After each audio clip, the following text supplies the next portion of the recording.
Hello and welcome back to another episode from the Poultry Network podcast. My name's Tom Willings. And I'm Tom Woolman. Tom, good to see you, and in person. Yeah. We should tell people, if you're not on the video, that's probably just as well for everybody. But to inform you, for the first time outside of pig and poultry, I think, we're actually sat round a table in a bid to make the conversation a little bit easier to flow. Let's see how we go. Well, and what I'm really doing is you've offered me a refuge from working at home during the summer holidays with all 4 children off of school. So thank you very much for the offer of some office space while I catch up on some paperwork. It's much appreciated. Well, you're very welcome. Welcome to the salubrious surroundings of Stockwell agriculture and all that goes on. So no. Good. Well, we're a little bit rusty. We haven't, in truth, recorded for a few weeks now. You, I'm sure, have continued with a regular stream of episodes landing on a Friday. And if you haven't already, remember to subscribe to those. But we're going to have a little summer roundup. Just take a peek at the news in both sectors of the last couple of weeks. But I want to start, Tom, with that photo you put on the WhatsApp group. Not that one, the other one. Because you've been away to France and things are a little different over there. Yes. I mean, I don't know how many people that listen to this podcast travel abroad and go to different countries. I can answer the first part of that, 4. And of those 4 that travel abroad, 2... Sorry, carry on. So I've just got back from the Woolman summer holiday where we stuck all the children in the car and we went down to the Dordogne in France. Must have been a big car. It was a big car, and air conditioning wasn't working. So, that was... Well, I think the children were remarkably well behaved considering, and all I can say is I think it's a great bit of character building for children to have to undergo that sort of thing. They'll remember it for a lifetime. Well, they will, yes, and they'll probably never have a car without air conditioning ever again. We went down to the Dordogne, and what the Dordogne is famous for is in the southwest of France. Very famous for walnuts is one of the things. So there were lots of walnut trees around on the banks of the river. It's very picturesque, big holiday destination for the French, but it's also a big region for foie gras, for duck production, for geese production. So we were sat there on the sofa one evening saying, what should we do tomorrow? And I thought, I'll have a look and see what's available. Are there any farm tours that you can go and see? Actually, there were quite a few farm tours. You found it on the internet? Just on the internet, on TripAdvisor. So I went on to TripAdvisor, farm tours in the Dordogne region. It didn't take me very long to find a farm that was doing foie gras tours. This farm did foie gras, but they also did walnuts. Perfect, encapsulating everything. And had a little farm shop on the farm. So I took the children along, and I was pleased to see that I was joined by a whole load of other French families and their children. The tour was in French, so it was a bit difficult to understand. Did you need it explained exactly what was going on there? Having seen the photographs, it's quite evident. Well, we started off in a nice field, looking at some geese that were walking around in a flock under some trees, and it was lovely. But then they took us down to the end of the farm where there was a shed, effectively a poultry shed, and you went inside, and inside there were rows of ducks and geese in cages, and that's the garage, which is the feeding shed. And fair play to the people, they didn't hold anything back. I can't imagine many farm tours in the UK, let alone poultry farm tours, going to this level of detail. And they showed us the force feeding of a couple of geese. They had a little contraption, which was a big funnel, and it had a little foot pedal that operated it, and they put some water and effectively funnel this stuff down the geese's neck. So it was quite hard to watch, and that's even for someone like me that works in the poultry sector. Some of you might know, one of my daughters is a vegetarian. She had to walk out. My wife had also had enough. But the fascinating thing for me was that the French tourists were all completely engaged. Yeah. And the children were all really engaged. I was looking around at people's faces. There was no flicker of, oh, this is a bit strange. These animals were outside roaming around and pecking on grass, and now they're inside in a cage being force-fed. Yeah. It's 4.5 stars on TripAdvisor. That's right. That's right. So I had a look at all the negative reviews. I thought there must be a few reviews that have obviously felt the same way that we might have done. But actually, no, all the negative reviews would do things like quality. You know, this foie gras isn't as good as they say it is, or the customer service wasn't very good. You know, the tour wasn't as long as it should have been. But no, all the French. It was all French that were there. I think there's a few Dutch as well in the area, but everyone was absolutely lacking it up. And then we all went to the farm shop afterwards and had tastings and wine and buy as much foie as you can. And then rolled on home. So, yeah, we did. We actually chose not to buy foie gras.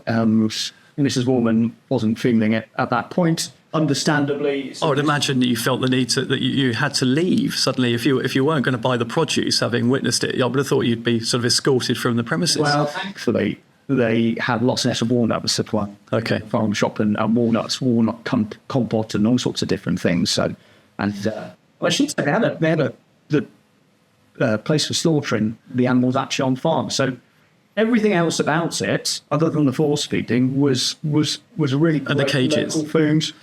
Yeah, really great local food thing. But it was just, it's quite incongruous, really, that this emotional reaction that we had as English people, which is something that didn't appear to be going on with the French at all. It speaks volumes as just to how different our food cultures are. 22 miles separate us in, national boundary, yet from a cultural point of view, we are a million miles away.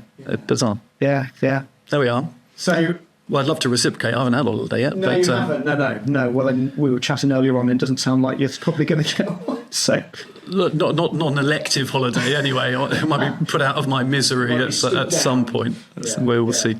But there was some fairly big news in the poultry sector while I was away, I think, pertaining to ABN. They knew you were out of the country, and then decided to, if not shut up shop, then at least announce their exit. You've got a bit more insight on this than I do, because it's linked more to the broiler sector. Obviously, ABN, a large supplier to the layer crowd as well, but really it's got its roots in the broiler industry. Well, tell us about it. I suppose, speaking of personal experience, I've worked for businesses that have been supplied by ABN in one form or another for most of my poultry career. And for those that haven't heard the news, yes, ABN have confirmed that they are going to exit the monogastric feed business, which is really significant news, because for many, many years, they've been effectively, I'd say, a real flagship business for the pig and poultry sector. They've been the primary sponsor, or the headline sponsor for the pig and poultry fair. I've got endless ABN pens and tote bags and goodness knows what else. I don't know what I'm going to do. And so they've always been very supportive of the industry. They've always put sponsorship into lots of different events, been very active, very professional, and had a great reputation for quality and professionalism.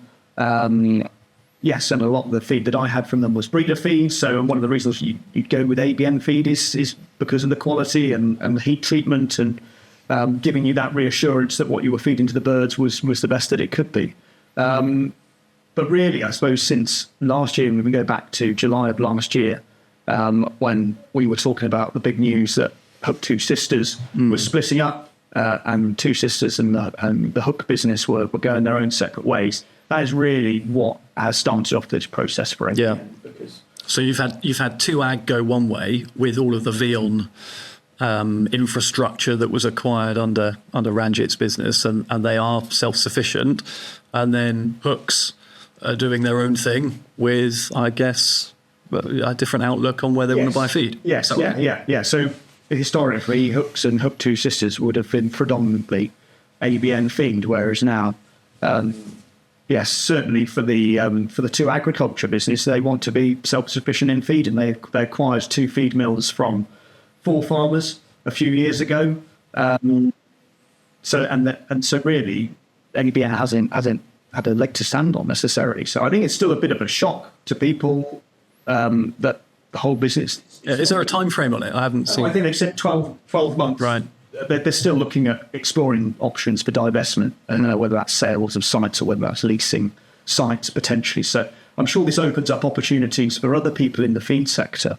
But yeah, just a bit of a big surprise that such a big business that's been there for a long time has very quickly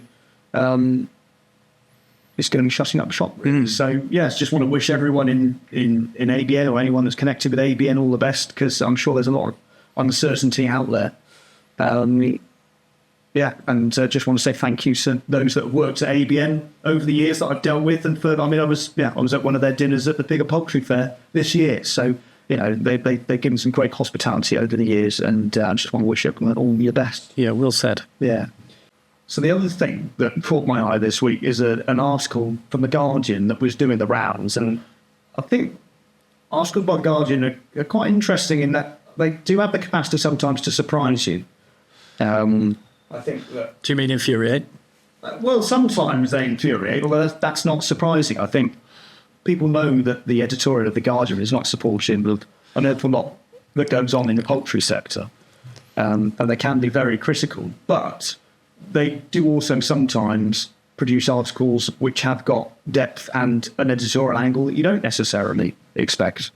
So there's an article which I'm assuming you've seen, which was about the environmental footprint of eggs and how the environmental footprint of the organic eggs is, surprise, surprise, actually more significant than other production methods. Yeah, I've seen the article. I've also read the précis from Oxford University, which is what I think the article was initially referring to. And what amazes me is that the carbon footprint of eggs makes headlines whatsoever. Of course, it wasn't very many weeks ago that a retailer had announced a move from a brown bird to a white bird, or brown shell to white shell, all under the heading of it being good for the planet because the carbon statistics demonstrated it. And there was an extraordinary degree of reverberation and feedback that followed that. And a couple of weeks later, here is another summary. And yeah, I mean the long story short is that Oxford University appeared to be comparing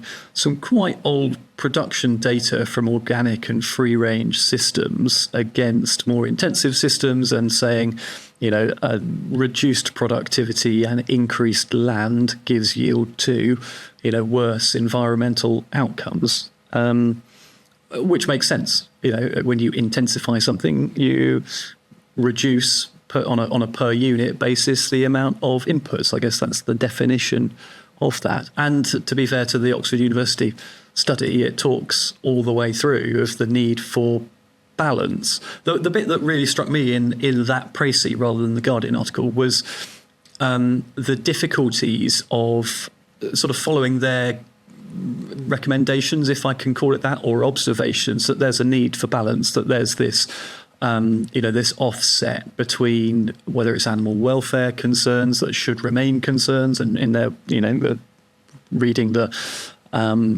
tone of their piece, they're not saying that those considerations should sort of go out of the window, and it shouldn't all be about the environmental output, but simply that there is a need for objectivity in decision making when it comes to investments or planning food systems. And what gets me is that might be true, that might be a common sense approach, but just how exactly do you step back from that kind of holistic view, even at a national level? And they talk about global egg production having quadrupled in 50 years, and that's a reason that we ought to be thinking about the way that we plan our food systems, etc. Will come from global down to national, but I'm challenging come from national down to local level, and tell me if I'm a free range or an organic farmer looking to grow my business, how do you translate sound recommendation that we really ought to be giving consideration for the proliferation of farms that are low intensity that displace more intensive farms, and therefore decisions need to be nuanced in that way, because I can't see how you can make a national policy that then someone has to translate into a local decision. Perhaps I'm not explaining that very clearly, but it's Do we even have a national policy on it? Because it seems to me that a lot of the direction and the direction of travel has been set. It's not necessarily on a whim. I wouldn't say it's on a whim, but there's been various points, haven't there, where the industry has, well, it's not the industry, but retail has set the direction of travel for the egg sector. And I think back to when it started, and looking at the the start of the cage ban, which was when that little girl wrote that letter to the chairman of Tesco's. Yeah, she's probably 30 by now. By the way. Yeah. And that's not an objective decision, isn't that? Was a decision that Tesco's made based on the. The egg industry has, for as long as I have been in it, always said the same thing, that they are proudly consumer driven. They respond to the demand signals of the market, and equally proudly, unsupported in the agricultural world. They stand on their own 2 feet. They make their money based on meeting that market desire. And you're right that supermarkets are how that individual consumer decision is then translated into a business imperative. The Guardian article is on the Oxford University study is another interesting piece that highlights the natural tension between making decisions at a local level that are right for an individual business or meet the needs of a consumer's specific request at this point, but comes with other compromises. I would say that I think we'd love to have someone from Oxford University involved with the study come and talk to us, because it referred to statistics and specifically mortalities in free-range and organic production dating back to 2009 and 10, and referred to those mortalities being a considerable factor as to why intensive production was that much more environmentally efficient than free range and organic. And I suspect, if I cast my mind back to that sort of time, that was a time where, talking about meeting consumer demand, the focus was really on producing as much large egg as possible. And the combination there of feeding strategies, lighting strategies, and breeds and the genetics of the time meant, and I think probably with a point in the free range production industry where we were seeing farms move from perhaps 4, 6, 8,000 bird capacity up to 16,000 and beyond. So there was in itself an intensification. Really, understood how to manage some of those systems. Yeah, that's right. But I think the biggest issue was that drive for large egg, and that drive definitely caused compromises in animal welfare. You look at today, and all of those factors have changed.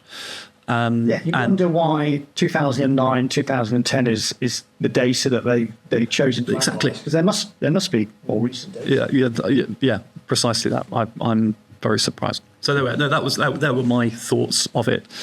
Other than that, I think the big industry the big news rather in the world of egg has just been the malaise in the market in general. The last 3 or 4 weeks have seen, I was going to say a gradual decline, but it feels like more of a precipitous fall in the value of eggs on the wholesale market. And, rumours abound of packing centres bursting at the seams with UK processors having reduced the size of their operations given the lack of available supply from UK farms of the last sort of 4 years or so, and are turning available volume away. So is this a seasonal thing? I know there has and no. been a seasonal lull, hasn't there? Both breakdown for actual meat over the summer months when, we're just thinking about what some of the temperatures have been like, and actually if it depresses your appetite, you're not going to be eating a great big omelette, are you, for your tea?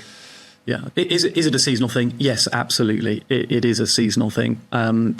But equally, because we have had this shortage since 2000, late 22, so let's say summer 23, the first time we've gone through a demand lull, we haven't seen a material impact on the price of eggs in the market, and it remains the frothy bit. It only takes a dozen eggs surplus to immediate demand for there to be this concern that the values are falling, and the same in reverse when you're looking for that last case to complete an order. There's almost no price too much to complete your service level and keep a customer happy. So it's let's not throw the baby out with the bathwater, but it's a material downturn compared to summers gone by. You would say the weather is quite different to recent years. I don't know what the statistics are on the number of days that we've had above 30 degrees, but we are, back to 1976, 50-year-old records on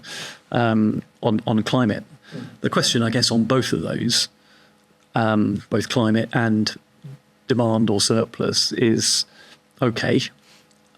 What about next year? And, you think right now, I would imagine there's a lot of packing businesses out there, and I'm sure a lot of farms as well, stroking their chin and working out what the right thing to do is, and hoping that somebody else makes the decision for them first, and then they can follow in behind. Because, put some stats on it. If you've got packing businesses paying average farm gate prices around the £1.60 mark, but only yielding, 50, 60, 70, 80p in the wholesale market, that's an extraordinary amount of money to be losing on a dozen basis. You think about a pallet basis, a lorry load, the numbers multiply quite quickly. And there's only so long that any of those businesses can afford that sort of exposure.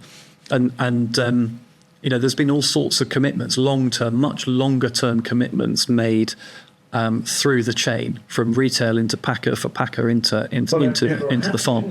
To 2003, 2003, we had a new approach to contracts and all sorts of things being agreed to that never would have been agreed to before. So we're breaking new ground. We're breaking new ground. That'll be interesting to see exactly what comes of it. But we had, I think, a year ago, we had Graham Atkinson on our podcast and talking about exactly these sort of topics. So we should go back and have a re-listen to that, and maybe invite Graham back on and see how he feels the land lies now as the market expert. Good. Well, it's been a pleasure speaking to you in person again, Tom. Well, it's fantastic to be here, Tom. No, come back at any time. Yeah. And and because we've got a conference coming up, haven't we? The Harper Adams Poultry Network live event, beginning of September. The 3rd of September? 3rd of September, yes. You're hosting? I'm hosting one of the sessions, or chairing one of the sessions on poultry health and broiler health and performance. Now, some Stuart Thompson came along and been talking about. So, if people haven't got their tickets, you can go to the website and buy tickets there. And tickets are cheaper for producers and more expensive for trade. But it's a good event. There's a really nice mix of egg and to meet people there, different parts of the sector, people in academia as well. Should be a good day. Yeah, love that. Love the lecture theatre. Environment. It makes for a really, really, nice event. So, I will see you there. All right.